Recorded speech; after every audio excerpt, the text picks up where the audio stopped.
औज़ु बिल्लाहि मिनश्शैतानिर्रजीम बिस्मिल्लाहिर्रहमानिर्रहीम। अस्सलाम वालेकुम, welcome to my YouTube channel. Please subscribe this channel और कमेंट बॉक्स में ज़रूर कमेंट कीजिए कि आपको ये वीडियो कैसी लगी और कहाँ इम्प्रूवमेंट की ज़रूरत है।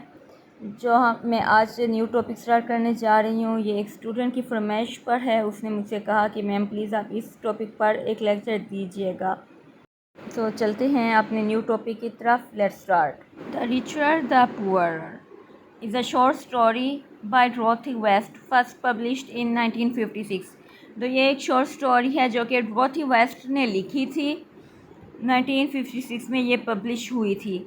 अब इस शॉर्ट स्टोरी के टाइटल से ही हमें आइडिया हो रहा है कि इसमें एक रिच के बारे में बात हो रही है और एक साथ में गरीबी के बारे में बात हो रही है। अब यहाँ पे हम देखेंगे कि आखिर इसमें क्या मीनिंग ले रहे हैं कि रिचर का और एक पुअर का। ठीक है, तो अब हम इस स्टोरी की तरफ जाते हैं। बेसिकली ये स्टोरी टू सिस्टर्स के बारे में है और ये दोनों सिस्टर्स एक दूसरे से बिल्कुल मुख्तलिफ हैं। एक का नाम लोटी है और दूसरी का नाम बेस है।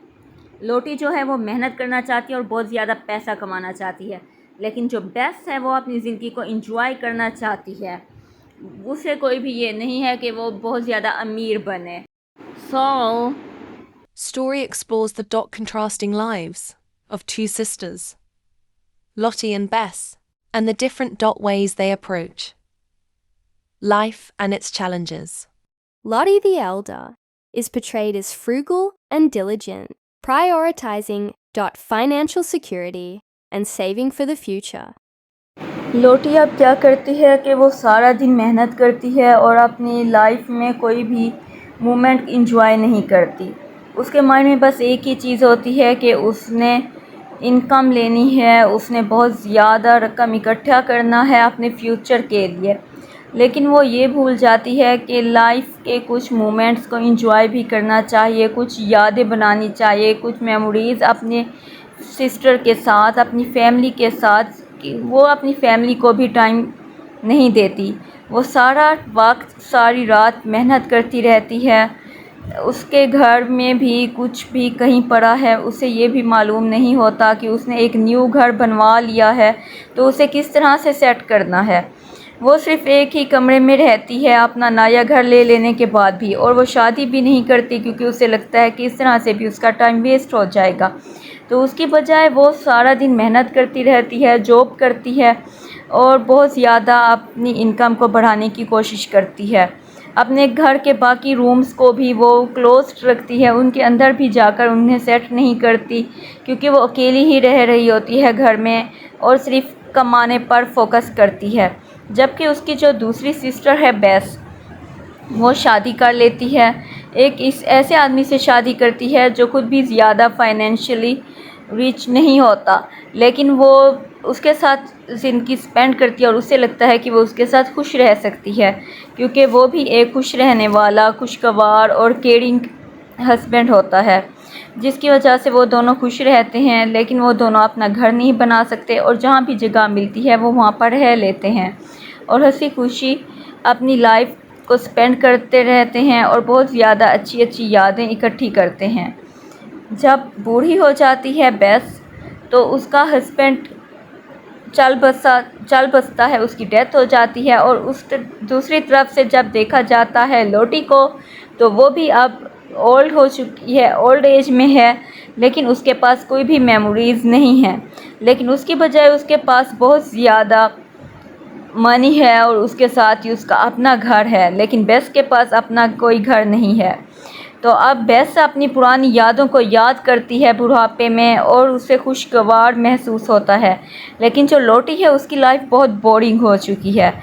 अब लोटी सोचती है कि वो बेस को अपने घर पर बुलाए क्योंकि बेस का कोई घर नहीं है, लेकिन वो अपने इन जो बाकी के कुछ डेज़ बचे हैं उनको यादगार बनाना चाहती है और अपनी सिस्टर के साथ उन्हें स्पेंड करना चाहती है। इस तरह से लोटी अपने घर के बाकी डोर्स को ओपन करती है। बाकी रूम्स में जब जाकर देखती है तो उसका फर्नीचर बहुत गल सड़ चुका होता है, क्योंकि काफ़ी टाइम से उन्हें इस्तेमाल नहीं किया जाता और वो बिल्कुल बंद रह चुका होता है। तो उसके बाद वो सोचती है कि वो अपने घर को दोबारा से पेंट करवाएगी और उसे अच्छी तरह से डेकोरेट करेगी ताकि वो रहने के काबिल दिखा जा सके। इस तरह से वो अपने घर को सजाती है और अपनी सिस्टर को अपने घर पर बुलाती है। जब बेस उसके पास जाती है तो बेस उससे जाकर कहती है कि देखो लोटी, अब तुम्हारे पास ना ही मेरे पास कोई साल नहीं बच्चे ज़िंदगी गुजारने के लिए, अब सालों की बजाय महीनों की बजाय कुछ दिन हमारे पास रह चुके हैं। तो क्यों ना अब इन दिनों को हम यादगार बनाएं और बहुत अच्छे तरीके से स्पेंड करें, खुशी खुशी इसको गुजारें, ना कि हम हमेशा टेंशन में रहें। जो कि लोटी को भी एहसास अब हो चुका है कि उसने अपने पूरी ज़िंदगी को टेंशन में गुजार दिया, इस टेंशन में कि वो किस तरह से ज़्यादा कमा सकती है।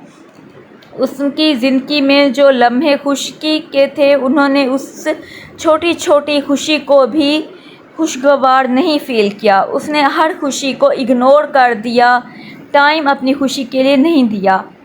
तो अब हम इसके थीम की तरफ जाएंगे। इसके थीम बहुत ही अच्छे हैं कि हमें अपनी ज़िंदगी के हर लम्हे को एंजॉय करना चाहिए। जिस तरह से कहा जाता है कि हमें हर दिन को ऐसे जीना चाहिए जैसे कि वो आखिरी दिन हो, लेकिन इस तरह से भी हमें सेल्फिश होकर नहीं अपनी ज़िंदगी को खुशियों में गुजारना चाहिए कि हम दूसरों के लिए दुखी का बाइस बने, कि हम दूसरों के दुख का बाइस बने, हम दूसरों को दुख पहुंचाकर खुश हों। हमें इस तरह से भी खुश नहीं रहना है, हमें दूसरों की भी खुशी का एहसास करना है। इस तरह से रहना है कि जियो और जीने दो।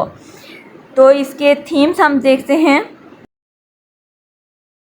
The story delves into themes of financial responsibility, happiness, and the meaning of a life well lived, ultimately challenging the reader to consider what truly constitutes richness.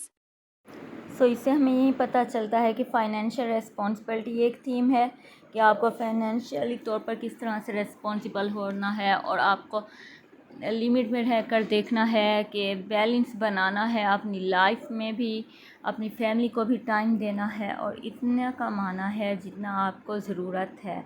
लालच में आपने अपने आप को लालच में आकर अपने आप को खो नहीं देना है। Thanks for watching. लाइक